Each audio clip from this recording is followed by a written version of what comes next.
అండి. ఎలా ఉన్నారు? నేనైతే బాగున్నాను. మీరు కూడా బాగుండాలని మనస్ఫూర్తిగా కోరుకుంటున్నాను. ఈరోజొచ్చేసి మనం ఒక కథ అనేది తెలుసుకుందామండి. అదేంటంటే ఒక్కసారి ఒక టోపీ వ్యాపారి ఒక ఊరికి వెళ్తూ అడవుల మార్గంలో ప్రయాణం చేయాల్సొచ్చిందనమాట. ఆ టైంలో బాగా ఎండాకాలం అవ్వడం వల్ల అతను బాగా అలసిపోయి ఒక చెట్టు కింద రెస్ట్ తీసుకుంటున్నారు. అప్పుడు ఆ టోపీ వ్యాపారి ఏం చేశాడు, తన దగ్గరున్న టోపీలని ఒక సంచిలో పెట్టేసి పక్కన పెట్టాడు.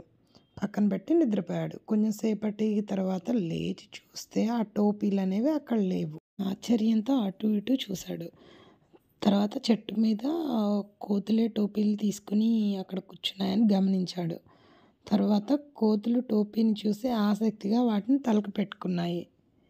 వ్యాపారి కోపంతో కోతుల్ని చూస్తూ నా టోపీలు తిరిగివ్వండి అని గట్టిగా అరిచాడు. కానీ ఆ కోతులు అతని టోపీలని అతని మాటల్ని అనుసరించి అరవడం మొదలుపెట్టాయి.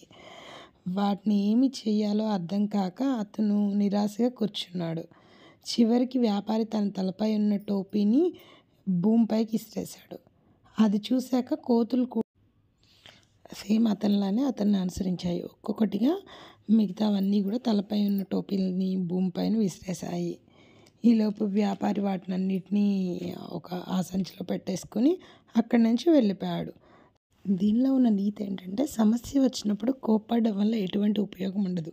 తెలివిగా ఆలోచిస్తేనే ఎటువంటి సమస్యకైనా పరిష్కరించవచ్చు. మీకు మా వీడియోస్ నచ్చితే లైక్ చేయండి, షేర్ చేయండి, సబ్స్క్రైబ్ చేయడం మాత్రం మర్చిపోకండి. Thank you all.